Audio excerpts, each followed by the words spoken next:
मान लो ये resistance R1 है, ये रेजिस्टेंस R2 है,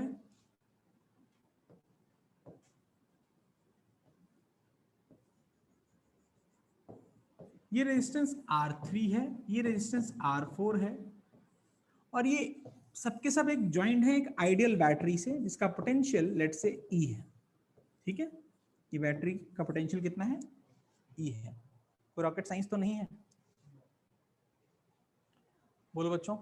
ठीक है, यस सर। यहां पर एक और रेजिस्टेंस है, थोड़ा चमत्कारी टाइप का रेजिस्टेंस है, इसलिए इस रेजिस्टेंस को हम ध्यान से पढ़ते हैं। Let's say this is called R5। Okay, बोलो जी। आपको क्या करना है, आपको व्हीटस्टोन ब्रिज का कॉन्सेप्ट पढ़ना है। तो पढ़ने के लिए आपने बोला सर एक बार एक काम करिए, क्योंकि आप यहां पर एक तरीके से, क्या हम इस पूरे के पूरे सर्किट का एक नाम लिख सकते हैं फटाफट? A B C D E F G और H, चलेगा? बोलो बेटा। Yes sir. ये कौन है यार, कैरी का टाइप ही में?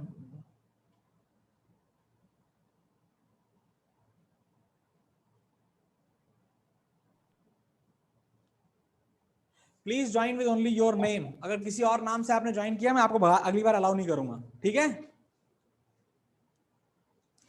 अभी किसी ने कैरी करेचस, क्या अंग्रेजी भगवान ही जाने, कुछ ने ज्वाइन किया, अपना नाम अभी नेम नहीं कर पाओगे। कौन है वो?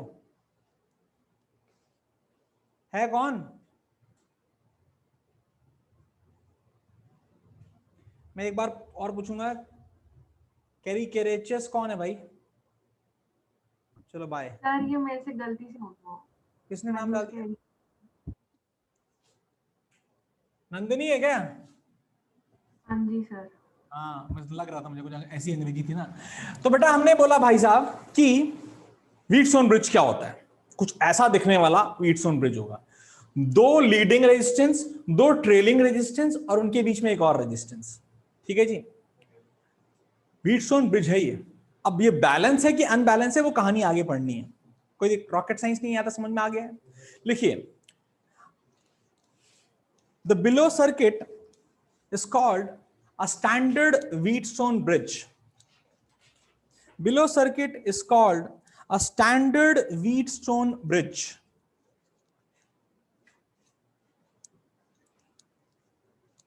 Where resistance R1 and R2 is called standard Wheatstone bridge, comma, where resistance R1 and R2 and R2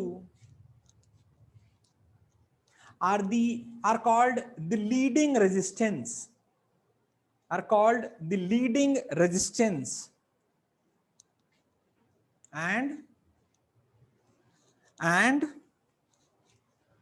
R3 and R4 are called trailing resistance. ऐसे हम याद, देखो ये नॉमेनक्लेचर अलग अलग किताबों में अलग अलग लिखा हुआ है, कई किताबें इसको कोई नाम देती भी नहीं है, हम दे रहे हैं क्योंकि मैं इनको बोला करूंगा लीडिंग रेजिस्टेंस है, ट्रेलिंग रेजिस्टेंस है। आप अगर इस पर्टिकुलर डेरिवेशन को बोर्ड्स के लिखेंगे तो you will only say that there are 5 resistance in total as shown in the figure below. ठीक है जी, ठीक है जी। यस रियो, ये स्टैंडर्ड व्हीटस्टोन ब्रिज से पहले वाले बोलना थोड़ा। स्टैंडर्ड व्हीटस्टोन ब्रिज से पहले बोलना क्या मतलब पहले का जो स्टेटमेंट है standard Wheatstone bridge, the above circuit below circuit standard Wheatstone bridge बेटा।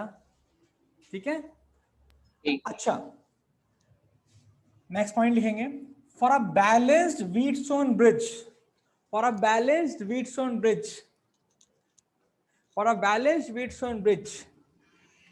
पढ़ लें दो यार, पढ़ा लें दो, अभी रुक जाओ। अच्छा है, अच्छा है, अच्छा बैठो, आगे वहां बैठ जाओ, वहां बैठ जाओ, वहां बैठ जाओ। For a standard Wheatstone bridge, sorry, for a balanced Wheatstone bridge, there will be no current, there will be no current in the branch,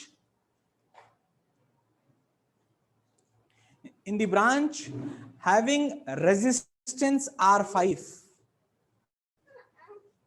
भैया एक बार ट्रेलिंग रेजिस्टेंस के बाद दोबारा से बोल देना। For a balanced Wheatstone bridge, for a balanced Wheatstone bridge, for a balanced Wheatstone bridge, there is no current flowing through resistance R5. ऐसे लिख दो, there is no current flowing through resistance R5. भाई साहब पढ़ा लेना दो दादा.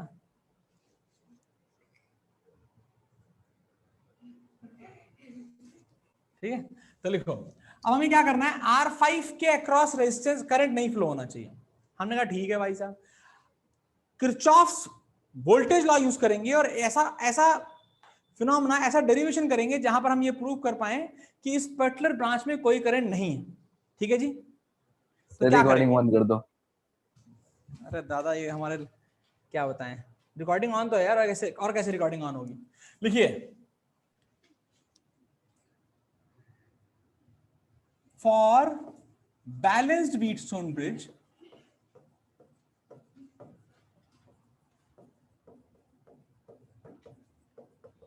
for balanced Wheatstone bridge, पहली बात करंट इग्नोर कर दो भाई साहब, वो भी हैं दादा आजकल आए हुए हैं ना. Current in R5 equals to 0. दूसरी बात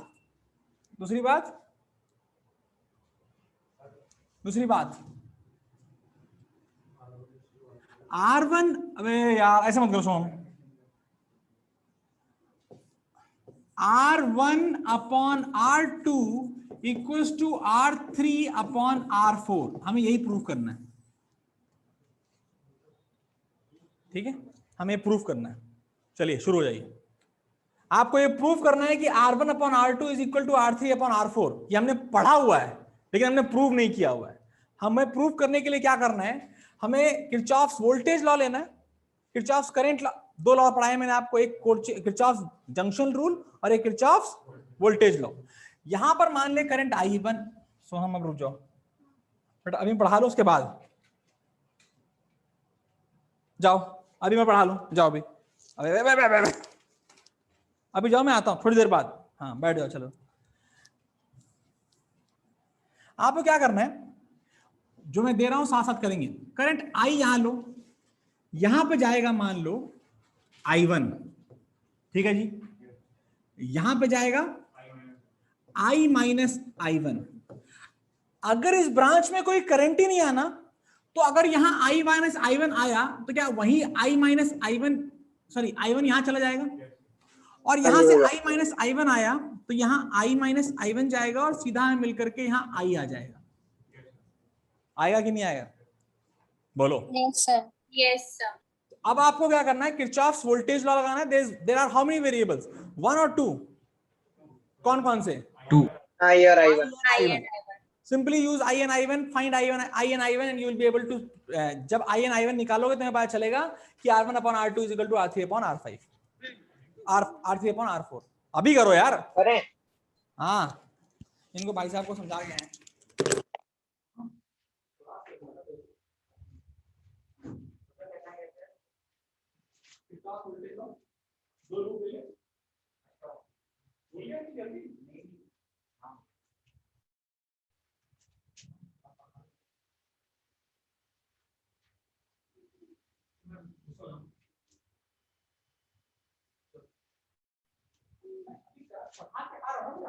चलो अभी 1 घंटे बाद खेलेंगे.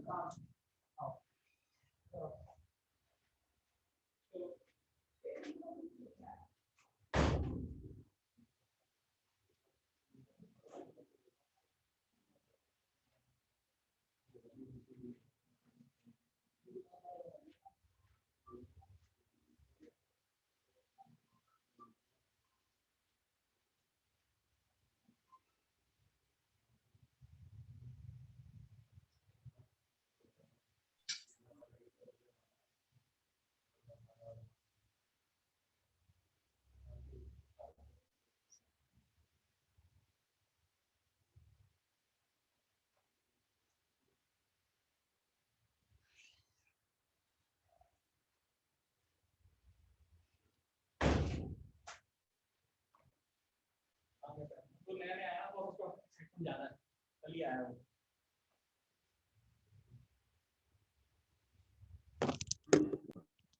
ना पा रहे भाई साहब लोग? रुचिर नहीं आ रहा है? सोचेगा। देख, दो लूप ले लो यार कोई से भी। क्या दो वेरिएबल हैं, एक आई और एक I1, यू रिक्वायर 2 लूप्स। खेल खत्म।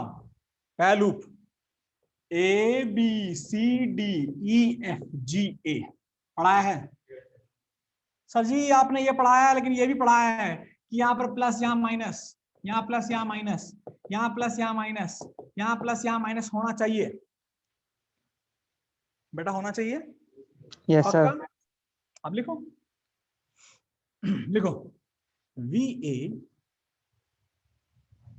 माइनस I1 R1 बेटा minus I1 R3 plus E is equal to VA। बोलो बे, A ने A को मार दिया, क्या E की value I1 R1 plus I1 R3 Yes, sir. आया ना? नहीं आया, आ गया। Okay, then the next question is, the next loop could be A B H D E F G A, A B H D E F G A। तो क्या फिर से लिख सकते हैं VA minus I minus R2 minus I minus I1 into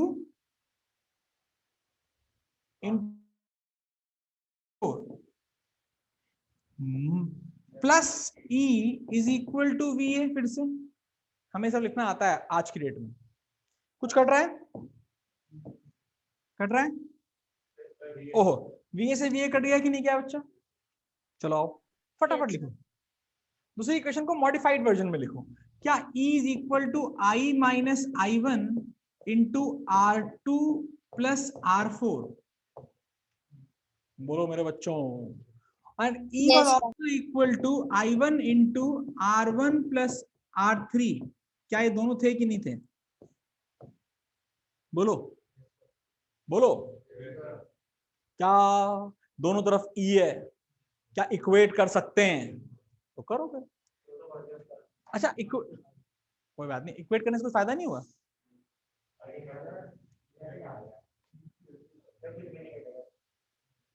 E की value डाल देंगे, कुछ कट नहीं रहा है, ये बोल रहे हो? हाँ जी भैया, कुछ नहीं कट रहा। कुछ नहीं कट रहा है? अच्छा जी, बहुत ही सुंदर है जी, नहीं कट रहा है तो।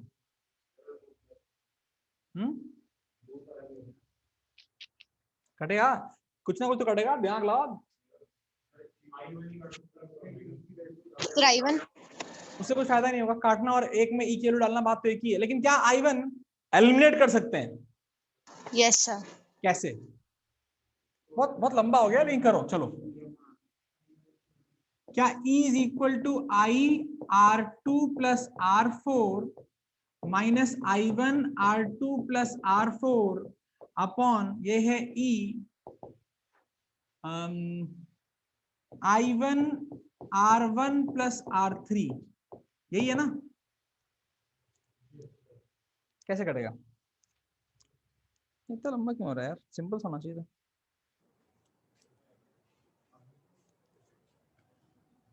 तुम लोग यहाँ करो, मैं कुछ और करता हूँ। मैं यहाँ करता हूँ ऐसा। मैंने कहा भाई I1 R1 plus R3 equals to I minus I1 R2 plus R4। इससे भी नहीं हो रहा? नहीं बेटा, बेसिकली क्या है, फिर हमें एक लूप चेंज करना पड़ेगा, और लूप चेंज करके कोई फायदा होगा? एक काम करते हैं, ऐसे प्रूव नहीं हो रहा ना, हमने छोड़ो साले को, अपना जो एकदम बेसिक्स में चले जाते हैं। हमने कहा इसे मिटा दो, इसे मिटा दो, इतना काट दो साले को, नहीं आ रहा है क्योंकि उससे एलिमिनेट नहीं हो पा रहा है, इतना लंबा है नहीं है। नहीं कटेंगे बेटा, क्यों नहीं कटेंगे? क्योंकि कोई रेशियो ही नहीं अपने पास। वो रेशियो तो हमें प्रूव करना है ना बेटा। आप एक काम करिए, फिगर दिखाई दे रहा है? इसको मिटाया, इसको मिटाया, ध्यान दे क्या कर रहा हूं मैं, सब ध्यान देंगे। हमने कहा ठीक है यार, यहां से I आया, यहां I1 गया, गया कि नहीं गया? यहां पर I माइनस I1 सुंदर लगता, मैं I2 बोल रहा हूं, चलेगा? What is I? Is it not equal to I1 plus I2?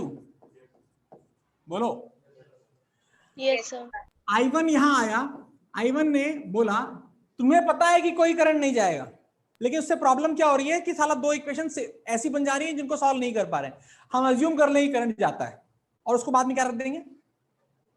Zero. हमने कहा मान लेते हैं यहां गया I3, मान सकते हैं? यहां अगर I3 गया तो यहां कितना जाएगा बच्चों? I1 minus I3। और बेटा यहां कितना जाएगा? I2 plus I3। समझ यहां पर वहां पर क्या हो रहा है और यहां पर क्या गड़बड़ हो? वहां पर गड़बड़ ये हो रहा था कि E was coming as I1 R1 plus R3। I का एक दो इक्वेशन जो आ रही थी वो एक्सक्लूसिव आ रही थी, एक इक्वेशन केवल और केवल I1 की आ रही थी विच वाज नॉट एक्सेप्टेबल। तो हमने कहा कोई नहीं, हम अज्यूम कर लेते हैं कि ऐसा हो रहा है। अज्यूम कर सकते हैं कि नहीं कर सकते हैं? अब लूप बनाइए, लूप वाली इक्वेशन अब बनाइए। लूप वाली इक्वेशन कौन कौन सी? देखिए नाम वही रखेंगे लेकिन लूप्स अलग लेंगे, गंदे गंदे लूप लेंगे। तुम बताओ कितने वेरिएबल है? 3। कितने लूप चाहिए? देख ये इक्वेशन 3 नहीं बल्कि 4 वेरिएबल है। I है, I1 है, I2 है और I3 है। I है, I1 है, I2 है, I3 है। 4 वेरिएबल, 4 लूप नहीं चाहिए होते हैं, 3 लूप चाहिए होते हैं, क्योंकि एक इक्वेशन तुम जानते हो क्या? I is equal to I1 plus I2, junction rule, हाँ या ना? दूसरा लो BCHB, एक ये लो, एक लो CDHC, दूसरी लो। दो इक्वेशन बनाओ फटाफट।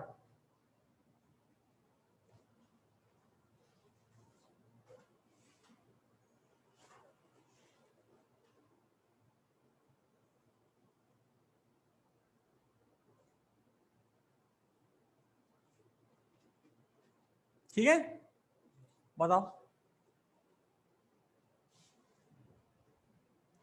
पहली क्वेश्चन क्या आ गई? मैं पहले माइनस से बोला कर बेटा हमेशा। क्या इक्वेशन आएगी? I1 R1 minus I1 R1 minus I3 R5 minus R3 into I1 minus अरे कहां जा रहा हूं मैं, वहां कहां पहुंच गया भैया? I3 R5 आएगी माइनस I3 करंट यहां से प्लस यहां माइनस है ना? यस हाँ जी। Minus I3 R5 plus I2 R2 plus I2 R2 is equal to VA। A ने ए को मारा, बी चल दे कोई बात नहीं, ए बी, क्योंकि ए और बी दोनों बराबर ही हैं, फर्क नहीं पड़ता। कट गया कि नहीं कट गया? बेटा एक बात बता, पहली क्वेश्चन क्या बन गई? पहली क्वेश्चन बन गई I1 R1 plus I3 R5 minus I2 R2 equals to 0। बनी कि नहीं बनी? हाँ जी भैया। अच्छा फटाफट लिखो CDHC, फटाफट। VC minus R3 into I1 minus I3 plus I2 plus I3 into R4 plus I3 R5 is equal to 0। बोलो, थोड़ा सुंदर लिखते हैं पहले इसको। सुंदर मतलब एक्सपैंड करते हैं, उसके बाद देखते हैं। माइनस I1 R3 सर यहाँ पे तो VC से लेंगे ना? होगा ना, वहाँ पे VC दोनों साइड कट जाएंगे। वो तो कट गए, ये C और ये C कट गए, है ना बेटा? C से गए C पे आए, इसलिए वो कट गए। अच्छा एक बात बता, दोनों इक्वेशन समझ में आ रही है अच्छी सी? हमने कहा बस इतना ही बहुत है।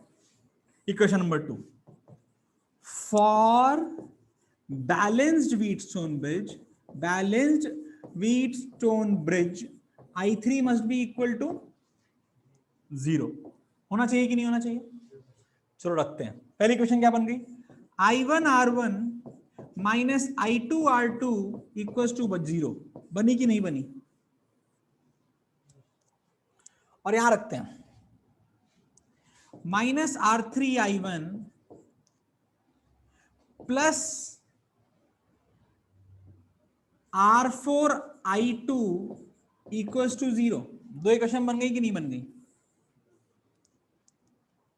हमने क्या कहा, हमने R3 को लिया जिससे कि हमें दो कर्व मिले, दो ग्राफ, दो क्लोज लूप मिले, हमने वहां से दो इक्वेशन निकाली, I3 को रखा 0, हम यहां तक पहुंच गए। अच्छा एक बात बताओ, क्या I1 और I2 का रेशियो निकाल सकते हैं दोनों केस में? है बेटा? हाँ जी भैया। निकालो यहां से I1 I2 का रेशियो। क्या I1 R1 is equal to I2 R2 और I1 bye I2 is R2 upon R1। I2 upon R1? सही लिखा है। हाँ जी भैया। एंड यहां से देखो, क्या R4 I2 is equal to R3 I1? R1 upon R3। I1 upon I2 is equal to R4 upon R3। क्या दोनों साइड में I1 I2 है? यानी यानी यानी क्या R4 by R3 must be equal to R2 by R1, which is nothing but the required result, which could be written in a nicer way, that is R1 by R2 equals to R3 by R4। Balanced Wheatstone bridge की कहानी। Battery लगाई, ये लगाई, वो लगाई, but battery को हमने avoid ही कर दिया। कर सकते हैं कि नहीं कर सकते हैं?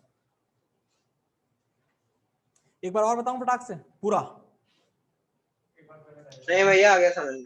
बहुत ही देख, खेल पूरा सिंपल है, डायग्राम पूरा बना, डायग्राम पूरा बना, जिस ब्रांच में करंट नहीं होता वहां मान, अरे जाएगा भाई साहब जाएगा, क्योंकि बेटा अगर तूने नहीं माना तो जो सर्किट की इक्वेशन बन के आती है वो ऐसी आती है जो कि दोनों एक तरीके से कोई संबंध नहीं है उनके बीच में, तो उन्हें मिनिमाइज करना मुश्किल हो जाता है। हमने कहा सर जी 2 ठो लूप लेंगे, करंट मानेंगे, इक्वेशन बनाएंगे और बाद में as per the requirement of a standard Wheatstone bridge will say there is no current in that circuit। I3 को यहां 0 रखेंगे, प्रूव हो जाएगा, प्रूव हो गया। ठीक है, बोलो बेटा। Yes sir. बेटा व्हीटस्टोन ब्रिज बैलेंस होगा तो मिडिल ब्रांच में कोई करंट नहीं आएगा, ये अच्छी बात है, ये याद रह पाएगा। लेकिन अगर करंट नहीं आता है तो हमें ये भी लिख के आना चाहिए कि सर ये जो टर्मिनल है और बेटा ये जो टर्मिनल है, as no current flows through CH, therefore potential of C equals to potential of H।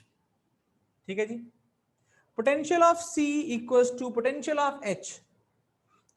समझो, हम प्रूव भी कर सकते हैं इसको यार। C पे खड़े हो जाओ, खड़े हो गए, खड़े हो गए, C से H की तरफ जाना चालू करो। अगर करंट नहीं है तो रेजिस्टेंस में कोई पोटेंशियल ड्रॉप होगा? नहीं होगा। तो VC minus 0 is equal to VH। क्या VC is equal to VH? As required, simple, छाप लो, छाप चुके।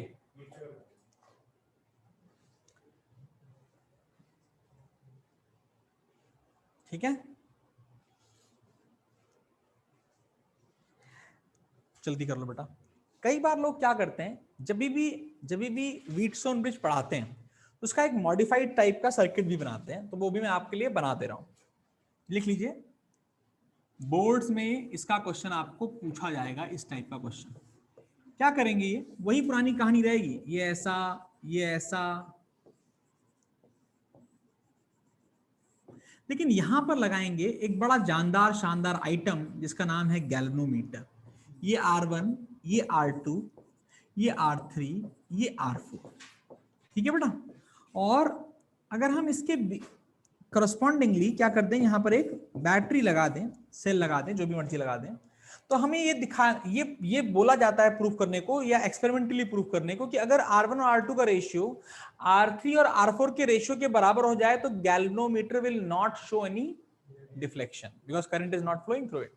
आया ना, स्टार लगा के लिखो। मॉडिफाइड एक तरीके से रेजिस्टेंस हटा के गैल्वेनोमीटर लगा दिया गया जस्ट टू इंडिकेट कि करंट फ्लो नहीं कर रहा है। balance if the condition of balanced Wheatstone bridge is भैया एक met, बार स्टार्टिंग से बोल दो। इससे बोल दे रहा हूं, if the condition of balanced Wheatstone bridge is met, that is R1 upon R2 अगर R3 अपॉन R4 के बराबर हो जाए, then there is no deflection,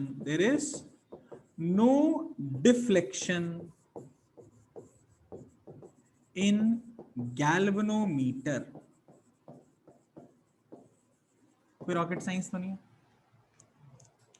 एक और चीज लिखना बेटा, ठीक है, इसका प्रूफ हम नहीं करेंगे, इसका प्रूफ अपना स्पेस छोड़ दीजिए और खुद ट्राई। हाँ बट ये तो हमने पहले से खुद एज्यूम कर रखा है ना कि इसमें करंट नहीं जाएगा।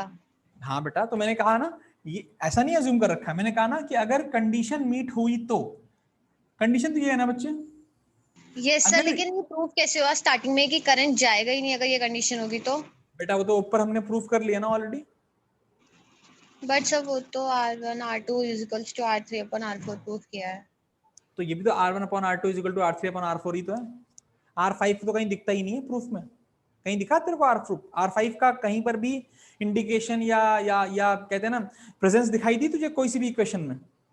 सर नहीं, मतलब जैसे इस एक्सपेरिमेंट को जब फर्स्ट टाइम किया तब ये बात का पता था कि इसमें करंट नहीं जाएगा, या फर्स्ट टाइम किया तो ये बात पता नहीं थी, वेरी ऑब्वियस है बेटा। दीज आर लाइक पोटेंशियल पर खेलते खेलते पता चला कि ये एक स्पेसिफिक टाइप के सर्किट्स होते हैं जहां पर अगर रेशियो रेजिस्टेंस का बराबर हो जाए तो पोटेंशियल बराबर हो जाता है, और पोटेंशियल बराबर तो करंट जीरो हो सकता है। ओके सर, हो सकता है, होगा ही, ये सच नहीं है। मैंने आपको बताया है, कई लोग बोलते हैं साला पोटेंशियल बराबर सिखा दिया टीचर ने, यानी जहां पोटेंशियल बराबर वहां करंट जीरो।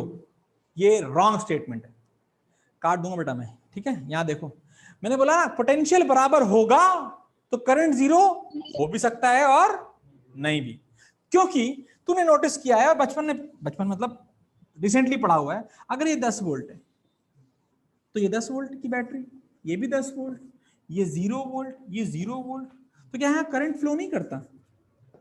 तो पोटेंशियल बराबर है भाई साहब, पोटेंशियल बराबर मतलब करंट फ्लो कर सकता है, उसमें कोई गड़बड़ नहीं है, बट करेगा कि नहीं करेगा वो डिपेंड करेगा बाकी सर्किट पे, हाँ या ना, ठीक है।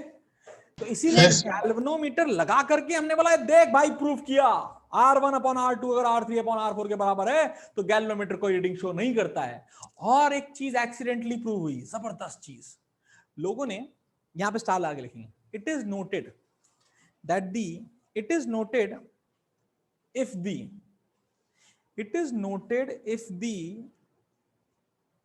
galvanometer and the battery is interchanged, it is noted sorry क्या लिखा मैंने, it is noted if the galvanometer and the battery are interchanged,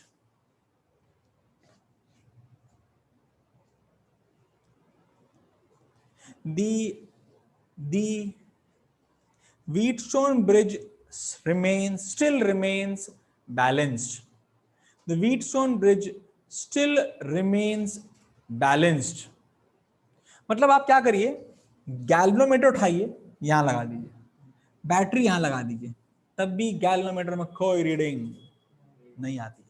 ये हमें प्रूव नहीं करना है, ये हम प्रूव कर सकते हैं क्वेश्चंस वगैरह में, लेकिन ये स्टेटमेंट है जो आपको, you can always prove it by using Kirchhoff's voltage law. हम करेंगे नहीं, सिखा दिया गया कि गैल्वेनोमीटर उठाओ बैटरी में लगा दो, बैटरी उठाओ गैल्वेनोमीटर में लगा दो, सारा खेल वैसे ही रहेगा, गैल्वेनोमीटर में कोई करंट फिर भी ट्रैवल नहीं करेगा। याद रह पाएगा? if you have time you can always prove it। मैं नहीं करूंगा। हाँ बेटा, कोई कुछ बोल रहा था? सर कायदे से तो हमें पहले यही प्रूव करना चाहिए था ना कि करंट जीरो होगा बीच वाले से, लेकिन कोई डिफरेंस नहीं आएगा। लेकिन फिर भी बेटा बात तो एक ही है ना, अभी ऊपर किया तो करंट जीरो होने पर ये कंडीशन होती है, यानी ये कंडीशन होगी तो करंट जीरो होगा। हमने प्रूव ऐसे किया है, अगर करंट जीरो होगा तो ये कंडीशन होगी, लेकिन हमने पढ़ा ऐसे कि अगर ये कंडीशन होगी तो करंट जीरो होगा। लेकिन एक स्टेप आगे बढ़ के हमने ये भी मेंशन किया कि अगर बैटरी और गैल्वेनोमीटर आपस में इंटरचेंज कर दिया जाए तब भी गैल्वेनोमीटर में कोई करंट फ्लो नहीं करेगा। ठीक है, ये प्रूफ कर सकते हो सिंपली। इट इज कहते हैं ना, एक अलग तरीके से आपको व्हीटस्टोन ब्रिज देखने का नजरिया दिखाया जा रहा है, लेकिन वो हमें प्रूफ करने का टाइम वेस्ट नहीं करेंगे अपना। यहां तक आ गया सबको? हाँ यस सर। बेटा देख, ये कहां पर उसमें वोल्टेज इक्वल नहीं हो पाएगा ना, कैसे करेगा वोल्टेज इक्वल? फिर कहाँ वोल्टेज इक्वल करेगा? समझ? अगर बेटा जहां करंट नहीं फ्लो कर रहा है वहीं पर करेगा, नहीं करेगा? तो तुझे समझना है बेटा कि इसको देखने का नजरिया वाली बात जब मैं कर रहा हूं तो और कुछ नहीं, ये रेशियो ये रेशियो ये तो वही का वही है ना। अगर मेरे पास टूल तो है, शायद मैं तेरे को वो टूल से दिखा भी पाऊं। अगर मैं सर्किट को ऐसे बना दूं तो गलत थोड़े कर रहा हूं। देख इसको इंटरचेंज कर दे, कुछ वैसे ही सर्किट बन रहा है। गैल्वेनोमीटर को बैटरी यहां लगा, बैटरी को गैल्वेनोमीटर यहां लगा, सर्किट वही बन जाएगा, रेशियो भी वही आएगा और कुछ भी चेंज नहीं होगा। क्योंकि भाई गैल्वेनोमीटर में तो करंट फ्लो कर ही नहीं रहा है ना, बैलेंसिंग कर रहा है ना, पोटेंशियल बैलेंस हो रहा है ना, तो वो बैलेंस ही रहेगा चाहे उसको कहीं और भी लगा दिया है तब भी, अगर रेशियो मेंटेन्ड है तो। ये ट्रू होना चाहिए, नहीं तो नहीं। ठीक है, ट्राई कर लेना यार। ठीक है, मैंने क्या स्टेटमेंट दिया, क्या स्टेटमेंट दिया? अबे देख मत, अगर बैटरी और गैल्वेनोमीटर को इंटरचेंज कर दिया जाए तो व्हीटस्टोन ब्रिज सब भी बैलेंस रहता है, और अगर बैलेंस रहता है तो there will be no current in the galvanometer in that case also. यही बोला मैंने। ठीक है रिया, ये क्वेश्चन पूछा जाता है ना बेटा, ऑब्जेक्टिव क्वेश्चंस में ये क्वेश्चन पूछे जाते हैं कई बार। कई बार आता है, कई बार आता है कि भैया क्या होगा अगर गैल्वेनोमीटर बैटरी चेंज कर दिया जाए तो क्या होगा?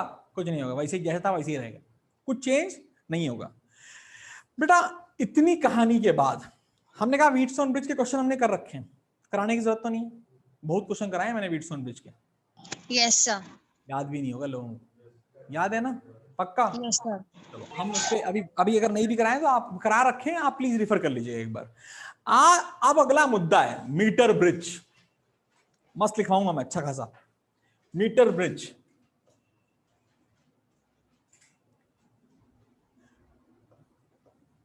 मीटर ब्रिज, मीटर ब्रिज का नाम मीटर इसलिए पड़ा, मीटर ब्रिज इसलिए पड़ा क्योंकि भाई साहब इसके पास एक वायर है जिसकी लेंथ 1 मीटर है।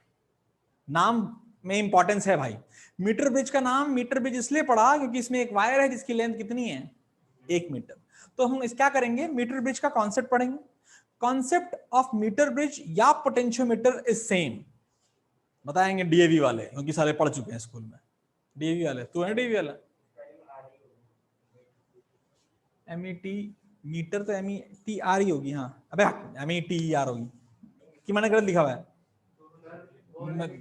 अलग अलग होती है, मैंने एमईटीआर लिखा, वही लिख। मीटर ब्रिज, मीटर ब्रिज क्या करता है, कैसे करता है, उसकी कहानी समझाऊंगा। लेकिन क्या तुमने ये वर्ड सुना है डीएवी वालों, नल डिफ्लेक्शन? तो नहीं पढ़ लिया, पढ़ा दिया स्कूल में? What is null deflection Vivek? Galvanometer बोलता है अगर मेरे में कोई डिफ्लेक्शन ना हो तो उसे बोलते हैं नल डिफ्लेक्शन। अगर मेरे में कोई डिफ्लेक्शन ना हो तो उसे बोलते हैं नल डिफ्लेक्शन। गैल्वेनोमीटर ये नहीं बताता कितना करंट गया वहां से, केवल ये बताता है कि करंट था, बस। कितना था उसके लिए तुम एमीटर लगाओ यार, मुझे पता नहीं है। Galvanometer is a device which only tells you that भाई साहब प्रेजेंस ऑफ करंट को आइडेंटिफाई करता है। वो कितना करंट था उसके बारे में कोई चर्चा कभी नहीं करता है। वो क्लैरिटी है इस बारे में? क्लैरिटी है बच्चों? Yes sir. Yes sir. फिर ये हुआ कि हमने कहा कुछ कुछ चीजें लिखेंगे, तो कुछ कुछ चीजें छोटी छोटी लिख लो, लिखेंगे। A metre bridge is an equipment, instrument लिखो। Metre bridge is an instrument which is generally used for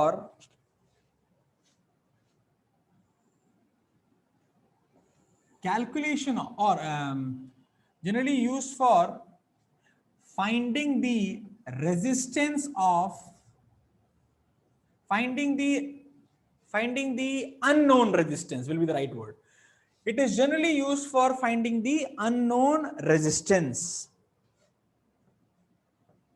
metre bridge आप लोग को, भाई तुम लोग साले पता नहीं कोविड के समय पैदा हुए हो, तो भाई साहब तुम लोग ने तो एक भी इंस्ट्रूमेंट देखा ही नहीं होगा, ना मीटर ब्रिज देखा होगा, ना पोटेंशियोमीटर देखा होगा। एम मीटर तो देखा हुआ है ना, वोल्ट मीटर देखा हुआ है। मीटर ब्रिज इस पर्टिकुलर चैप्टर में जो आपको इंस्ट्रूमेंट सब पढ़ाए जाएंगे, दैट इज मीटर ब्रिज या पोटेंशियोमीटर, ये बहुत इंपॉर्टेंट इंस्ट्रूमेंट्स हैं जो आपको कहां पर यूज करने पड़ेंगे, प्रैक्टिकल में। साला आया ही आया। Practical of class 12th is based on two important units, current electricity and optics. तो मीटर ब्रिज क्या होता है, पोटेंशियोमीटर क्या होता है, उसमें क्वेश्चंस क्या बनते हैं, वाइवा के क्वेश्चन क्या बन सकते हैं, वो मैं बताता जाऊंगा, बीच बीच में लिखते जाएंगे, ठीक है भाई। तो मीटर ब्रिज का काम क्या है, काम अननोन रेजिस्टेंस के बारे में बात करना। तो हमने कहा भाई अननोन रेजिस्टेंस बना दो, ये लो तुम्हारा नाम आज से अननोन रेजिस्टेंस है आर। भाई अननोन है तो कोई ना कोई नोन होगा। बेटा ये जो नोन यूज किया आता है वो किया आता है रेजिस्टेंस बॉक्स से। किसे किया आता है, रेजिस्टेंस बॉक्स। कभी आपने रेजिस्टेंस बॉक्स देखा है, सही बताओ। एक लकड़ी का डब्बा टाइप का होगा, उसमें ना अलग अलग लिखा होगा 5 ओम, 10 ओम, 15 ओम, 20 ओम। उसके बीच में अगर वायर जोड़ोगे तो 5 ओम का रेजिस्टेंस। Yes sir. देखा है नहीं देखा है? बे यार देखा है सर। मैं फोटो नहीं दिखाऊंगा। रेजिस्टेंस बॉक्स बेटा कुछ इस टाइप का एक लकड़ी का डब्बा होगा। उसमें ना यहाँ पर दो कनेक्शन लगाने के लिए 2 कीलें बनी होंगी। ऐसी 2 कीलें बहुत सारी जगहों पे बनी होंगी, यहाँ बनी होंगी, यहाँ बनी होंगी, यहाँ बनी होंगी। अब इसके अंदर कोई रेजिस्टेंस दिख नहीं रहा होगा, लेकिन यहाँ लिखा होगा 5 ओम। मतलब अगर तुमने इस और इस टर्मिनल के बीच में 2 वायर जोड़े तो 5 ओम का रेजिस्टेंस उन्हें मिल जाएगा। इस वायर और इस वायर के बीच में जोड़े तो 10 ओम मिल जाएगा, एंड सो ऑन। तो ये रेजिस्टेंस बॉक्स यूज होता है नोन रेजिस्टेंस को यूज करने के लिए। यानी हम रेजिस्टेंस बॉक्स से किसी रेजिस्टेंस को यूज करेंगे तो उसकी वैल्यू हमें पता होगी। तो इसलिए अंग्रेजी आएगी, a resistance S from a resistance box of 20 ohm is taken. मतलब एस की वैल्यू कितनी, 20, एंड इट इज नोन। ये क्या होगा बच्चे, नोन होगा। और ये भैया कौन है, अननोन है। और हमारा काम क्या है, इन अननोन को निकालना। हमने ऐसा ही है। यहां पर अगर आप नोटिस करें तो ये जो कुछ ट्रायंगल टाइप के बने हुए हैं, ये क्या है, ये और कुछ नहीं, ये बेटा एल्यूमिनियम की स्ट्रिप्स होती हैं। एल्यूमिनियम की स्ट्रिप्स हैं ये, मेटालिक स्ट्रिप्स लिख लो। क्या लिख लो, मेटालिक स्ट्रिप्स। और उसके बाद यहां पर कायदे से कहां गया भाई, ये रहा, इनके बीच में, इन दोनों के बीच में एक वायर जोड़ा जाता है। ये इस वायर की लेंथ 1 मीटर होती है, मैंने ऑलरेडी बात कर ली है। और 1 मीटर होने के लिए इसके साथ साथ, इसी के साथ साथ क्या किया जाता है, एक स्केल लगा के रख दी जाती है ऐसे। लेकिन भाई स्केल टेढ़ी हो जाएगी तो उसको हटाओ, अपने हाथ से बनानी पड़ेगी। यहाँ पर एक स्केल लगा के रख दी जाती है कि आप उसमें कुछ भी मेजरमेंट करते हैं तो आप जान पाएं कि हाँ भाई लेंथ कितनी है, यहां से यहां तक। मान लो ये 0 है, ये पूरा बनाऊंगा नहीं, ऐसे से कर दे रहे हैं, ठीक है।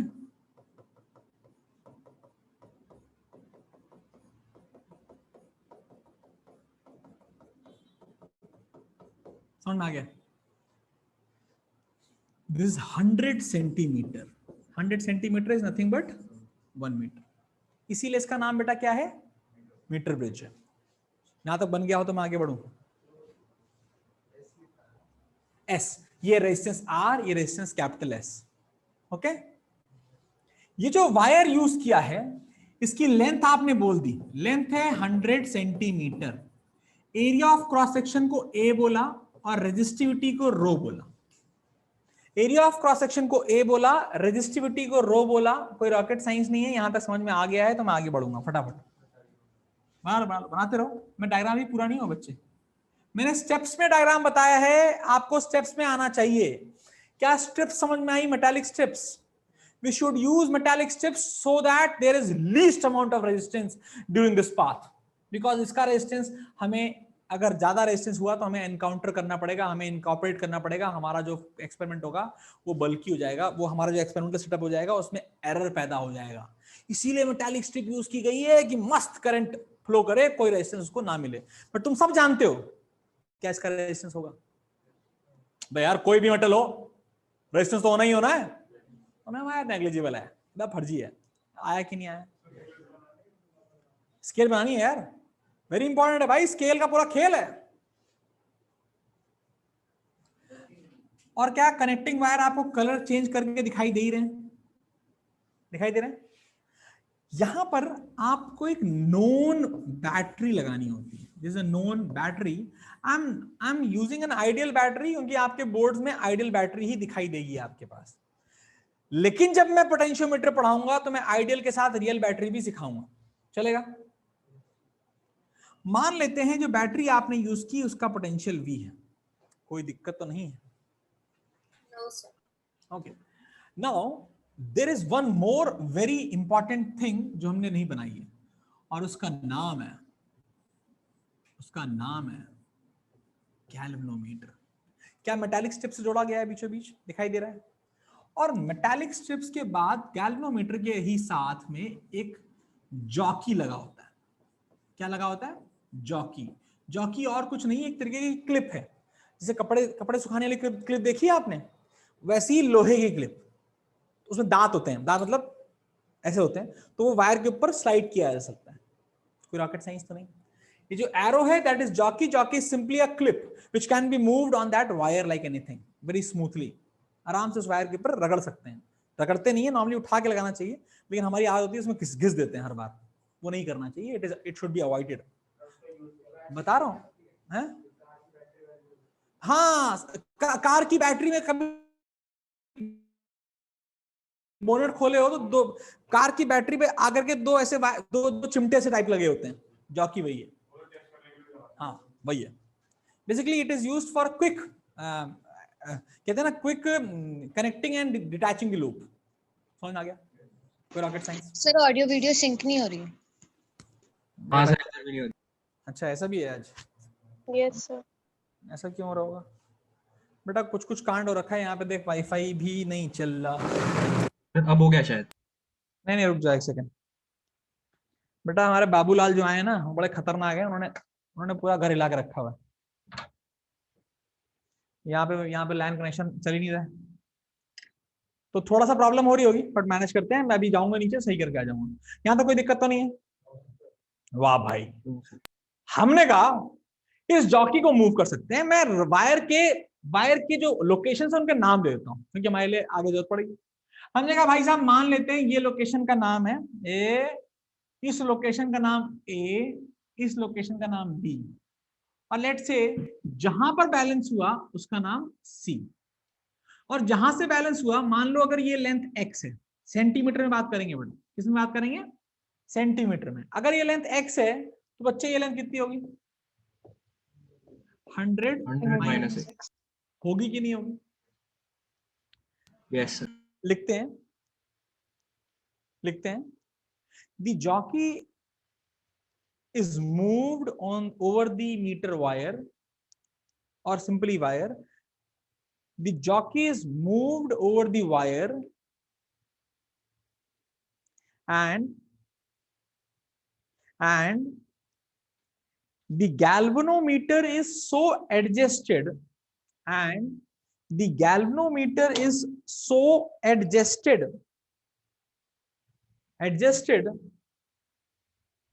such that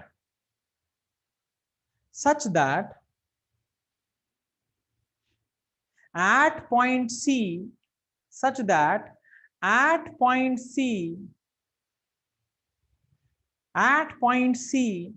there is no deflection.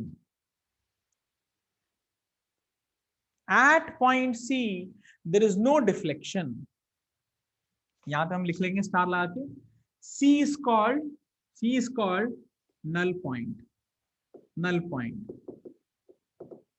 कौन सा पॉइंट कहलाता है बेटा? ये नल पॉइंट मतलब कोई डिफ्लेक्शन नहीं है। इस सिनेरियो को बोलते हैं नल डिफ्लेक्शन, और सी पॉइंट को बोलते हैं नल पॉइंट।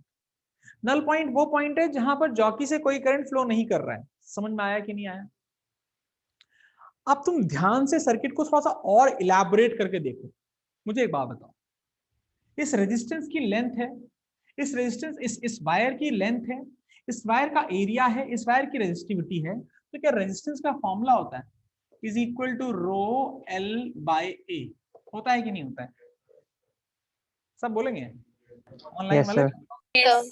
अच्छा एक बात, अगर तुम नोटिस करो तो इतना जो वायर है दैट इज क्या resistance of wire AC will be equal to rho X by A? बोलो बे. Yes, sir. What is resistance of wire CB? Rho 100 minus X by A. बोलो बे. Yes, sir. Yes, sir. क्या at null deflection? क्या at null deflection resistance R upon resistance of AC equals to resistance S upon resistance of CB? Notice करो ध्यान से, ध्यान दो. तो क्या क्या ध्यान दो, तो A से देर आर टू रेजिस्टेंस, एक रेजिस्टेंस R है, एक रेजिस्टेंस AC वायर का रेजिस्टेंस है. यहां पर लगा है गैल्वेनोमीटर और यहां लगे हैं S और ये लगा है RCB. फील कर पा रहे हो कि एग्जैक्टली वही बना हुआ है. देखने में गंदा बट है तो यही. देख कैसे, यहां खड़े हो जा, दो रेजिस्टेंस यहां तक आए और इनके बीच का वायर गैल्वेनोमीटर है, उसके बाद एक S का रास्ता और एक ये रास्ता है कि नहीं? बोलो बोलो. Yes, sir. Yes, sir. What is resistance R? It is S, which is known, rho R RAC upon RCB. अगर नोट करें तो S is equal to, what is RAC? Rho X by A upon rho 100 minus X by rho 100 minus X by A. A ने A को मारा, रो ने रो को मारा, तो R की वैल्यू कितनी आ गई? R की वैल्यू आ गई S into X upon 100 minus X. समझ में आया? अगर S नोन हो और नल पॉइंट की लोकेशन नोन हो तो क्या R निकल आएगा? अगर S जो कि नोन रेजिस्टेंस है वो पता हो और X मतलब लोकेशन ऑफ नल पॉइंट पता हो तो क्या अननोन रेजिस्टेंस निकाल पाए? Yes, sir. क्या हमेशा निकाल पाओगे? बैलेंस होना चाहिए. It has to be balanced. And how do you know whether it will be a balance और नॉट? देख मेरी बात सुन, यहां पर there are very very important and कहते हैं ना viva point of view, objective point of view, reasoning point of view, there could be many many questions जो हमें पता होने चाहिए. ठीक है भाई?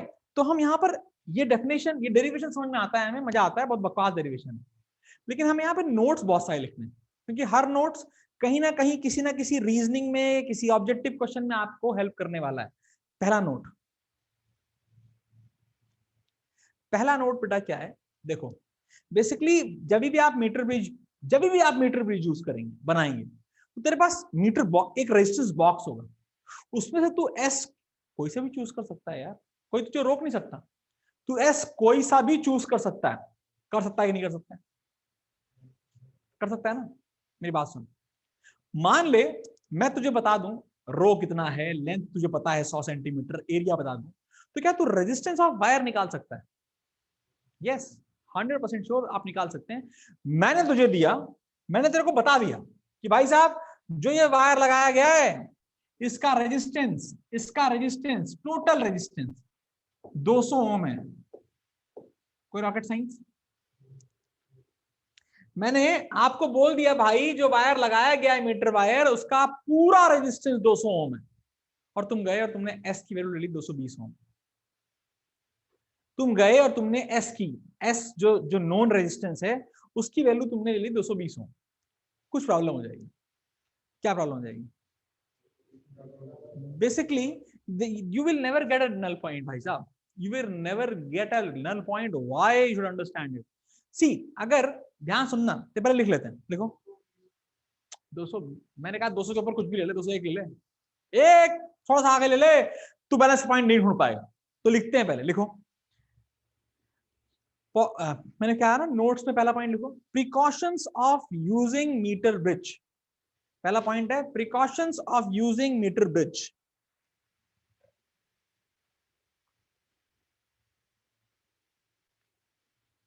The value of the known resistance the value of the known resistance bracket में S, the value of the known resistance bracket में S must be chosen in such a way, that it is always less than, it should be always less than that, it should always be less than the overall resistance of the wire. के बाद repeat कर दो। फिर से बोल रहा हूँ बेटा, और धीमे धीमे बोल रहा हूँ। The value of the known resistance must be chosen in such a way that its value is always less than the overall resistance of the wire AB. ठीक है? ठीक है भाई?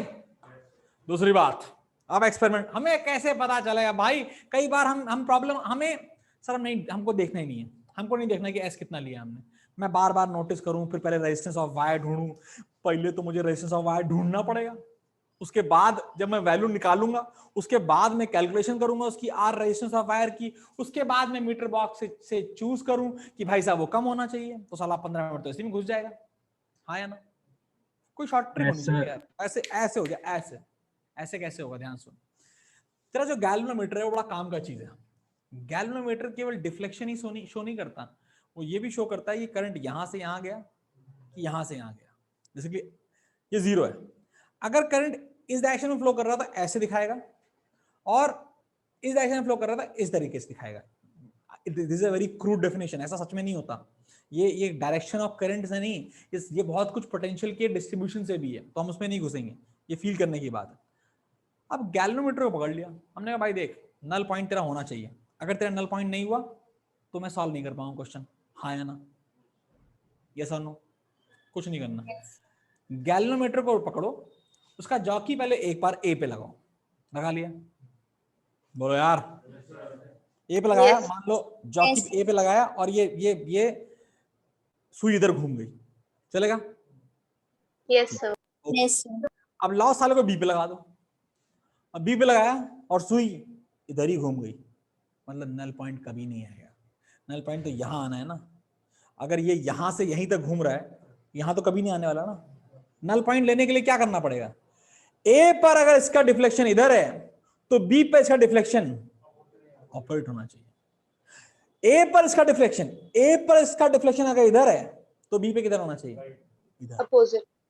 तो पक्का नल पॉइंट आएगा ही आएगा, कहीं ना कहीं तो आएगा ही आएगा।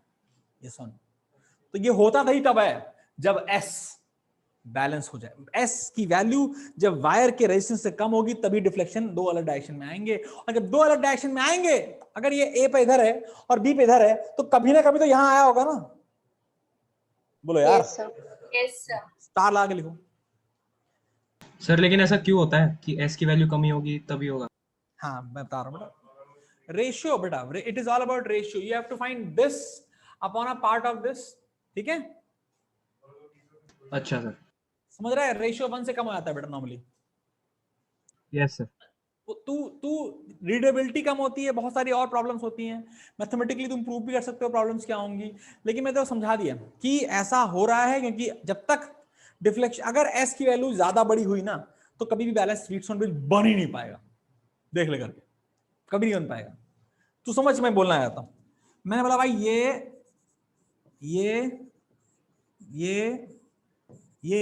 और ये यही होता है ना Wheatstone bridge. Yes sir. R1, R2, R3, R4 यही होता है कि नहीं होता है?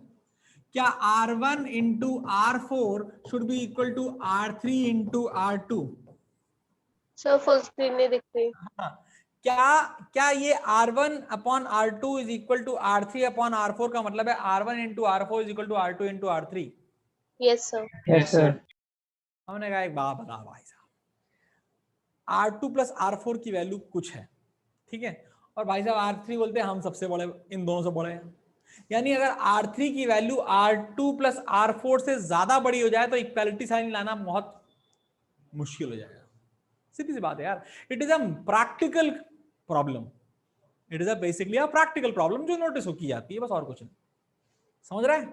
अगर ये जो है, अभी कहां जा रहा हूं, अगर भैया ये जो हैं वो इन दोनों के सम से बड़े हो जाएं तो balancing point will be a difficult scene. ऐसा आपको पता होना चाहिए, याद होना चाहिए। और इतनी कहानी के बाद प्रैक्टिकली तुम्हें पता करने के लिए कि नल पॉइंट आएगा कि नहीं आएगा, एक इधर रखो एक इधर रखो, अगर डिफ्लेक्शन तो कोई डायरेक्शन में R1 पॉइंट में ले लेंगे। हाँ बेटा एकदम एकदम सही है। मैंने ये बोला डिफिकल्ट, मैंने इम्पॉसिबल वर्ड बोला क्या एक बार भी नहीं बोला? पॉसिबल है बट उस सिनेरियो के लिए your system has to be corrected by many other parameters also, कि भाई वो बड़ा इतना बड़ा हो गया है तो पूरे सिस्टम में नल पॉइंट लाने के लिए तेरे R1 की वैल्यू जो तुम चूज करने वाले हो बहुत छोटी करनी पड़ेगी। यस हाँ प्रॉब्लम है इसमें भी। Good question. तो अभिषेक ने बोला सर ये तो क्लैरिटी होगी, बड़ा नहीं होना चाहिए, छोटा तो कुछ भी हो सकता है।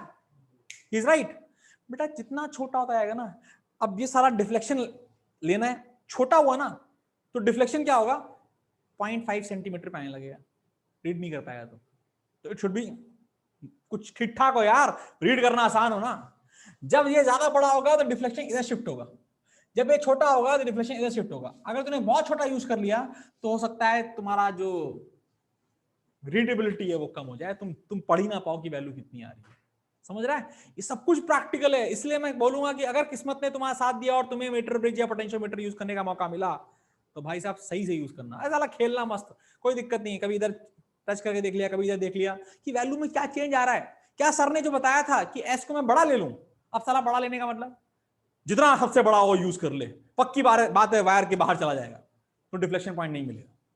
तो चेक कर ले, दो तरफ एक ही डिफ्लेक्शन आएगा, इधर भी उधर, यानी ए पर भी इधर और बी पर भी इधर, तो नल डिफ्लेक्शन कभी नहीं आएगा। समझ आया? होना चाहिए Vivek, it is a very important point. अब होता क्या है, विवेक का एक पॉइंट है सर, वायर का रेजिस्टेंस तो सेम आएगा, वायर का रेजिस्टेंस तो नॉर्मली सेम रहता है बेटा, लेकिन हम जैसे शैतान जब उसको यूज करते हैं ना तो भाई साहब पता चला वायर को लिया, उसको रगड़ दिया भाई साहब, दबा दिया कहीं से, जैसे दबा दिया वहां से एरिया हो गया कम, रेजिस्टेंस बढ़ गया, है ना बेटा।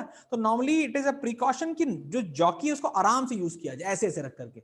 और हम क्या करते हैं, यहां से यहां लेके आना है, चिपिंग हो जाती है वायर की, तो वायर कंटिन्यूअसली रेगुलरली चेंज करना पड़ता है। ठीक है, ठीक है। आगे हमने क्या भाई, हमने दो प्रिकॉशन लिखे, अच्छा दूसरा लिखो, लिखो the balance point will only be obtained on the wire, the balance point will only be obtained on the wire AB, will only be obtained on the wire AB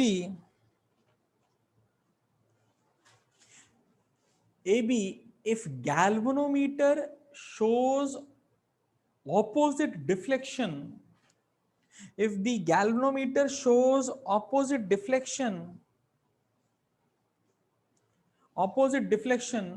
at point A and B. फिर से बोल रहा हूं, the balance point will only be obtained on wire AB if the galvanometer shows opposite deflection at A and B. इसके अलावा जो precautions है वो मैं लिखवाऊंगा नहीं, बता दे रहा हूं कि जब आप वायर यूज करते हैं तो जॉकी शुड बी स्मूथली जो जॉकी का मोशन ऑन दी वायर है, it should be as smooth as possible, क्योंकि अगर आपने वो मोशन स्मूथ नहीं रखा और वायर में नॉचेस बन गई, नॉच समझते हो, ऐसे दब गया वायर, अगर वायर दब गया तो रेजिस्टिविटी भले ही सेम है, लेंथ बड़े ही सेम है, क्योंकि उस पॉइंट पे एरिया कम हो गया तो वायर का रेजिस्टेंस बढ़ जाएगा, तो तुम्हारा जो मीटर ब्रिज है उसमें एरर आने लगेगा, काफी ज्यादा एरर। इसलिए तुम्हें वायर को कम से कम विजुअली एग्जामिन करना चाहिए कि कहीं कोई नॉच तो नहीं बना हुआ है। अगर एग्जाम में आया तो आपने बोला नॉच बना हुआ है, तो भाई साहब इन्विजिलेटर को बताओ सर यहाँ नॉच बना हुआ है, यहाँ पे गड़बड़ हो चुका है, कृपया करके मेरा वायर चेंज कर दें। वो नॉर्मली कर देगा अगर वो बुद्धिमान है, और अगर बुद्धिमान नहीं भी है तो ये समझ जाएगा कि ये बच्चा बुद्धिमान है तो नंबर नहीं काटेगा। समझ में आया कि नहीं आया? तुम लोग को ये भी पता होना चाहिए यहां even these two connection should be as fine as possible. Wire को ऐसे लपेटा जाता है इसके ऊपर, ऐसा नहीं कि वहां पर क्लिप में दबा दिया जाता है। कई लोग क्या करते हैं, वायर रखते हैं, वहां दबाया था साल एकदम मजबूत कनेक्शन होना चाहिए, कनेक्शन मजबूत है, बट क्या तुमने एंड पे वायर की थिकनेस बहुत कम कर दी, अब क्या होगा, रेजिस्टेंस बढ़ जाएगा। तो ये सब चीजें बहुत इंपॉर्टेंट होती हैं। Practically these things should be always considered while you are using a instrument. Precaution का मतलब है प्रिकॉशन, सही से वो कॉशंस एग्जैक्टली उस ऑर्डर में लेने चाहिए। ठीक है बेटा, आगे बढ़ जाओ। मीटर ब्रिज के क्वेश्चन मैं नहीं करा रहा हूं, क्योंकि देख क्वेश्चन तुम्हें एनसीईआरटी में मिल जाएंगे, ऐसे घटिया क्वेश्चन कराने का कोई मतलब नहीं बनता कि मैं बोलूं भाई साहब ये 20 सेंटीमीटर पे नल पॉइंट आया, ये 200 है, ये 200 है, और बताओ आर की वैल्यू कितनी है। 20 सेंटीमीटर पे अगर नल पॉइंट आया और ये 200 ओम है तो आर की वैल्यू कितनी है, अबे 20/80 इंटू 200 सॉल्व कर लो, आया 450 आ गया 50 ओम। मीटर ब्रिज हमेशा 100 रहेगा, नहीं होगी। 100 सेंटीमीटर के लिए ही फॉर्मूला बनाया गया। हाइपोथेटिकल मीटर ब्रिज बन सकता है कि 2 मीटर का मीटर ब्रिज 2 मीटर का है, तो फॉर्मूले में क्या चेंज होगा, बस, और कुछ भी चेंज, और कुछ भी चेंज। गिना तू, तेरी आजकल आवाज नहीं आती बेटा, तेरे को समझ में नहीं आ रहा है क्या? सर आ रहा है। तेरी आवाज तो आती नहीं बेटा, तू पहले तो क्वेश्चन पूछती थी, लेकिन मैं आई एम इतना ऑब्जर्विंग कि तू 2 हफ्ते से तो एकदम साइलेंट मोड में, ऐसा क्यों? सर वो बीच में क्लास मिस हो गई थी तो उसमें थोड़ा बहुत लैग हो गया था। अभी तूने लैग को वापस से मैच किया कि नहीं किया? सर पूरी तरह से तो नहीं हुआ, कुछ टॉपिक्स रह गए। तो बेटा जो रिकॉर्डिंग अवेलेबल है तेरे पास कि नहीं है? Yes sir. तो गिना बेटा, देख ये बहुत सिंपल सी बात है कि मैं तो देख इसको फिर से आगे बढ़ जाऊंगा, तो तेरा जो ना लेवल बढ़ाने के लिए कम से कम वो टॉपिक्स पढ़ बेटा। वीडियो रिकॉर्डिंग इसलिए डाली जा रही है, कुछ भी छूट जाए, और तू तो हमेशा क्लास करती है, फिर छूट कैसे गई? सर एक दिन इंटरनेट कनेक्शन चला गया था, उस दिन प्रॉब्लम हो गई थी। हाँ कोई बात नहीं, उस दिन की रिकॉर्डिंग देख ले, ठीक है बेटा? सर वो देख ली थी पर टॉपिक थोड़ा सा क्लियर नहीं हो पाया। हाँ तो मुझे दोबारा बता, देख लूंगी। जो Yes, sir. टॉपिक तुझे क्लियर, मैं I am saying for every kid, देखो मैंने रिकॉर्डिंग डाल दी, तूने देख ली, तो समझ नहीं आई, तो मैं तो हूं ना भाई, मैं कहाँ मर गया? तू मुझे व्हाट्सएप कर, जहां दिक्कत हो रही है ऑफलाइन आ जा, और मैं 15-20 मिनट में वो टॉपिक बढ़ा दूंगा, भग जा। संडे के दिन, संडे या सैटरडे के दिन वो मैनेज कर सकता हूं मैं, 8 बजे के बाद आना पड़ेगा। अगर कोई चीज छूट गई है तो 8 बजे के बाद सैटरडे को मैं आधा घंटा रेडी हूं रुक करके बताने के लिए। बट वो जो क्लास छोड़ने का कारण होना चाहिए वो जस्टिफाइड होना चाहिए, या बहुत रेयर होना चाहिए। जैसे गिना से पूछ रहा हूँ, she is rarely going to miss any classes. बहुत सारे ऐसे बच्चे हैं जो बहुत रेयरली, जैसे रुचिरी क्यों ना हो गया, इसने मेरे ख्याल से कोई क्लास मिस नहीं करी है। तो ये सब चीजें बेटा आई, रोनित हो गया भाई साहब, रोनित का तो मेरे ख्याल से एक ही क्लास मिस हुई है क्या, 2 क्लासेस। तो क्लास मिस नहीं होगी, तेरा लेवल अपने आप अच्छा रहेगा, मैं गारंटी दे सकता हूँ। और रिया को देख ले, बहुत क्लास मिस करी ना बेटा, ये क्लास नहीं मिस होनी चाहिए। रिया तेरे को नहीं बोल रहा हूँ, रिया यहाँ पे एक और है, यहाँ तक कोई दिक्कत नहीं है? हाँ सर मैंने वो वायर की लेंथ ली 100, ठीक है, पिछले वाले क्वेश्चन में, मतलब उस क्या बोलते हैं उसको, जो भी था, मतलब हाँ, कि मैंने वायर की लेंथ 100 ली और जो एस रेजिस्टेंस है उसको 120 लिया। सर तब तो आर की वैल्यू 40 आ रही है, सही तो है सब कुछ? एकदम सही है। मैंने कब बोला? वायर की लेंथ 100 होने से उसका रेजिस्टेंस 100 नहीं हो जाता, रो L बाय अच्छा, ए है। लेंथ और रेजिस्टेंस 2 अलग यूनिट है भाई साहब। लेकिन तुझे ये क्वेश्चन होना चाहिए, तेरे को तो कभी जरूरत नहीं पड़ेगी numerically, you should not be bothered itself कि एस की वैल्यू कम ली गई है, ज्यादा ली गई है, क्योंकि फॉर्मूले में रेजिस्टिविटी कोई चीज है या एरिया कोई चीज है नहीं है। यानी हम मानते हैं जिस बुद्धिमान ने वो क्वेश्चन दिया है उसने इस बात का ध्यान रखा है कि एस की value length of the wire, total wire के रेजिस्टेंस से कम है। ठीक है, ठीक है बेटा? समझ नहीं आया, फिर से बोलना जरा।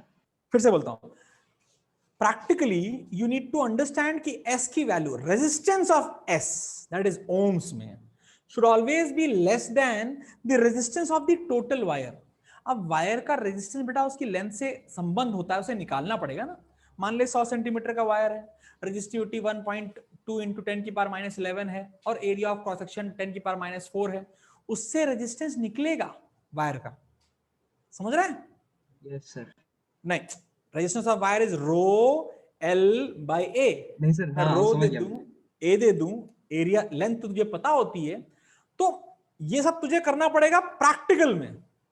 अगर क्वेश्चन आया तो सोचने की जरूरत नहीं है। जिसने क्वेश्चन बनाया होगा इतना लॉजिकल बनाया होगा कि उसने एस की वैल्यू हमेशा हमेशा हमेशा वायर के रेजिस्टेंस से कम ली होगी, यानी नल पॉइंट आ रहा होगा, तुझे केवल फॉर्मूला लगाना होगा। ठीक है बेटा, ये हुई बात। यहां इसके बाद अगर आप कभी समय मिले और आप सिलेबस देखें तो करंट इलेक्ट्रिसिटी का पूरा पार्ट खत्म, केवल एक पार्ट बचा है, पोटेंशियोमीटर। एंड नवनीत, तेरे स्कूल में पोटेंशियोमीटर पढ़ा दिया गया? Yes sir. कितना टाइम पढ़ाया इसको? सर चैप्टर बहुत जल्दी खत्म हो गया था, 1 हफ्ते में। अच्छा ठीक भाई साहब, हम तो 2-3 हफ्ते से ही कर रहे होंगे, लेकिन मैग्नेटिज्म पे हम जल्दी कर पाएंगे क्योंकि हमने इतना मेहनत इसमें कर ली है।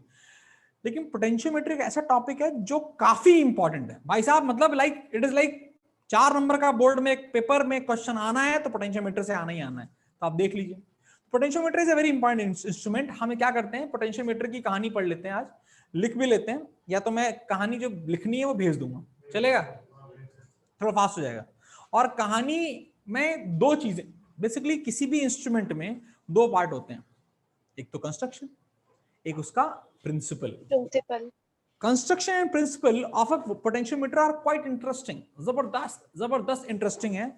मैं क्या करूंगा, पोटेंशियोमीटर में आपको 2 तरीके से पढ़ाऊंगा। एक तरीका आधे घंटे में खत्म होगा और एक तरीका 1 घंटे में, और उन दोनों तरीके में बहुत ज्यादा संबंध नहीं होगा।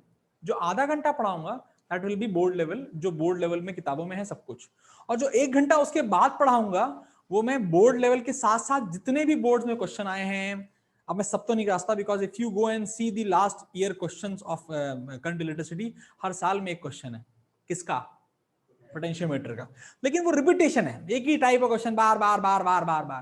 तो हमें क्या करना है, 1-2 कर लेंगे, 4 कर लेंगे, 5 कर लेंगे, इतना लेवल आ जाए कि हम उसके सारे क्वेश्चन कर पाए। तो लिखिए पोटेंशियोमीटर क्या है। पोटेंशियोमीटर क्या है, पोटेंशियोमीटर लिखिए।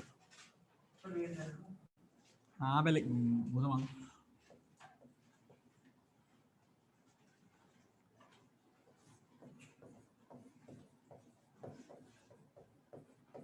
पोटेंशियोमीटर भाई साहब, it is an instrument used for following purposes. It is an instrument used for following purposes. भाई साहब, पहला पर्पस सबसे इंपॉर्टेंट, सबसे जानदार, पहला पर्पस है भाई साहब, फाइंडिंग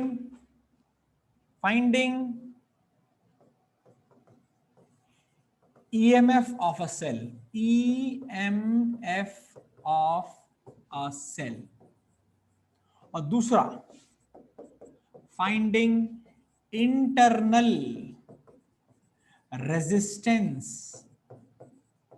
ऑफ अ सेल। ये वो 2 चीजें हैं जो नॉर्मली तुम एक सिंपल से वोल्ट मीटर से भी कर सकते हो। वोल्ट मीटर देखा है कितना बड़ा होता है? मैंने कहा एक बैटरी ले लो, ये बैटरी ले ली, और आपसे पूछा गया भाई इसका ईएमएफ बताओ, तो आपने क्या किया, इधर से एक और इसको एक वोल्ट मीटर में कनेक्ट किया और वोल्ट मीटर की रीडिंग नाप ली और बताया यही है इसका ईएमएफ, हाँ या ना? फिर समझो, 5 वोल्ट की बैटरी ली, उसमें वोल्ट मीटर लगाया और बता दिया भाई 5 वोल्ट आंसर आ रहा है, तो इतना लंबा चौड़ा इंस्ट्रूमेंट यूज करने की जरूरत क्या है? Let me explain why do we even require potentiometer. ध्यान सुनना, हमने कहा बहुत ध्यान सुने कि सर जी बैटरी दिखा दो। मैंने कहा लो, एक बैटरी आपके सामने ये आ गई, बैटरी या सेल जो भी आपको पढ़ाया जाए। मैंने बोला एक पॉइंट ए है, एक पॉइंट बी है, इनके बीच का इसके बीच का पोटेंशियल डिफरेंस आप निकाल के बताइए मुझे। मान लीजिए इसका ईएमएफ ई है और इंटरनल रेजिस्टेंस आर है, बोलो यार। अब एक काम कर, वोल्ट मीटर ला और इससे कनेक्ट कर दे। क्या वोल्ट मीटर कनेक्ट करने के बाद इस पर्टिकुलर सर्किट में कोई ना कोई करंट तो फ्लो होगा ही होगा, because now the circuit is closed. Am I correct? Yes sir. हमने कहा मान लेते हैं करंट फ्लो होता है आई, इसमें आई गया, यहां ऐसे गया, ऐसे गया, ऐसे गया, ऐसे गया, ऐसे गया, ये आई है। अच्छा मुझे बताओ what is VA minus VB, निकाल सकते हो? ए पे खड़े हो जाओ, आता है ना, ये प्लस है ये माइनस है, सिखा रखा है मैंने सब कुछ। ए पे खड़े हो जाओ और बी की तरफ चलो। इस रास्ते से चलोगे तो पोटेंशियोमीटर का रेजिस्टेंस तो पता नहीं है, तो कोई फायदा नहीं होगा। इस रास्ते पे सब पता है, तो यहां से यहां चले जाएं, A plus E minus E, minus E minus plus R minus R, minus minus और plus I R is equal to V B. तो what is V A minus V B? Is it E minus I R? यानी जो reading volt meter बताएगा वो तो ए और B के बीच का ही बताएगा ना, बताएगा नहीं बताएगा भाई? ए और बी के बीच में जुड़ा हुआ है, और अगर ए और बी के बीच में जुड़ा हुआ है तो बोलेगा, वोल्ट मीटर बोलेगा भाई देख भाई जो रीडिंग आई है ना, जो रीडिंग आई है ना वी, वो ना ई माइनस आई आर आई। क्या वोल्ट मीटर ईएमएफ मेजर करता है या टर्मिनल पोटेंशियल डिफरेंस मेजर करता है? Terminal potential difference. Terminal potential, यहाँ पे स्टार लगा लिखेंगे रिया बच के रही हो। देखा तूने क्या गया छिपकली इतनी बड़ी। मैंने क्या बोला? It is noted that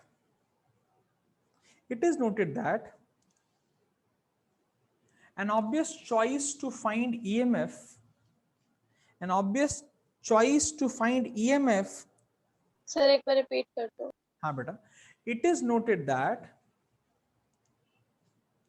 an obvious choice to find EMF would be a voltmeter,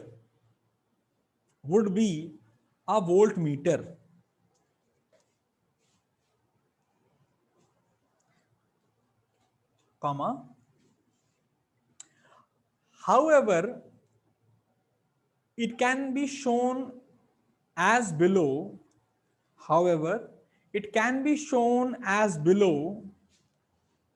that the voltmeter,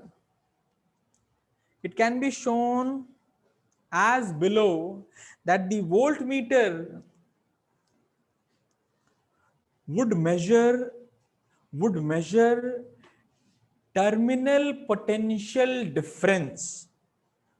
terminal potential difference का मतलब है बैटरी के दो एंड के बीच का potential difference. Terminal potential difference का मतलब है बैटरी के दो एंड्स के बीच का पोटेंशियल डिफरेंस, है ना? would measure terminal potential difference and not the EMF, यानी अगर बैटरी का EMF 5 वोल्ट हुआ ना तो V will never be equal to 5 volt, it will always be in this case less। तो आप क्या बता रहे होगे? आप लेस दिखा रहे होगे हमेशा। तो क्या volt meter is a 100% accurate device? No, because it will always have a current drawn from the battery to measure the potential or not। Volt meter के काम करने के लिए करंट का विड्रॉ होना जरूरी है, और करंट के विड्रॉ होने का मतलब है you will never be finding a EMF of the battery, you will always find the potential difference between the terminals, which will always be less because of this term called IR। अगर I 0 होता तब तो ये आता, but अगर I 0 होता तो volt meter काम ही नहीं करता। करता कि नहीं करता? नहीं करता सर, नहीं करता। इसलिए जन्म हुआ पोटेंशियोमीटर का। बोलता साला को पूरी फसाद की जड़ करंट है, हाँ या ना? पूरी फसाद की जड़ करंट है भाई। अगर करंट फ्लो ना हो तो क्या आर की कोई औकात है? आर कितना भी कर ले, कुछ भी कर ले, कुछ कर पाएगा, कुछ बिगाड़ पाएगा? और करंट फ्लो के जब नहीं होता उस फिनोमेना को बोलते हैं नल डिफ्लेक्शन। बोलते हैं नहीं बोलते हैं? क्या नल डिफ्लेक्शन के सिनेरियो में करंट विड्रॉ नहीं होता? उस ब्रांच में तो नहीं आता ना करंट, हाँ या ना? और जिस ब्रांच में करंट नहीं आता, अगर बैटरी उसी ब्रांच में लगा दी जाए तो रेजिस्टेंस बोलेगा, इंटरनल रेजिस्टेंस बोलेगा भाई साहब हमारा क्या काम है, अब तो ई मेजर होगा। फील आया?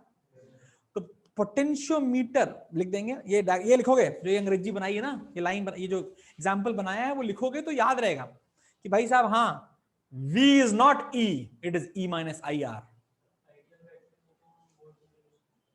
आइडल बैटरी कुछ होती नहीं, अगर होती तो सही से, बेटा लेकिन दुनिया में कोई आइडियल बैटरी कभी बनेगी नहीं, बिकॉज तेरे को जो मैंने रेजिस्टेंस की कहानी पढ़ाई थी, इंटरनल रेजिस्टेंस, वो डिपेंड करता है इलेक्ट्रोलाइट पे, डिपेंड करता है इलेक्ट्रोड्स पे, डिपेंड करता है एरिया पे, और वो रहेंगे ही रहेंगे, और जब वो रहेंगे तो इसलिए आइडियल ऐसी बैटरी ऐसी कोई दुनिया में चीज है नहीं, मैथमेटिक्स में, अंग्रेजी में, ठीक है अंशु, आया समझ में तेरे को?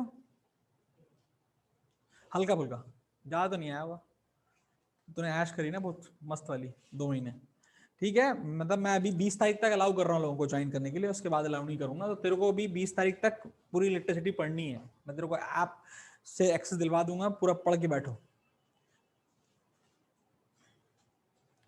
जल्दी। छुट्टी करें, छुट्टी कर दें? Yes yes sir. सर। हाँ बस बस बहुत हो गया। बाय बेटो, सब लोग भाग जाओ यहाँ से तुरंत। Good evening sir. Good evening बेटा। Good evening sir. Good evening बेटा। जिन लोगों का छूट गया है कुछ भी, उसे पढ़ो, उस रिकॉर्डिंग को देखो, और कोई दिक्कत होती है मुझसे पूछो हमेशा। भैया कल वाली क्लास की रिकॉर्डिंग अपलोड नहीं हुई। है बेटा? कल वाली क्लास की रिकॉर्डिंग अपलोड नहीं हुई। हो गई बेटा? अच्छा हाँ, कल वाली नहीं हुई, कर दूंगा कर दूंगा। सर हाँ सर एक चीज पूछनी थी सर। मीटर ब्रिज में अगर हम जो एस रेजिस्टेंस है उसे 9 ले लें। जाए दे, रुक जा बेटा, एक बार इन लोग को जाने दे।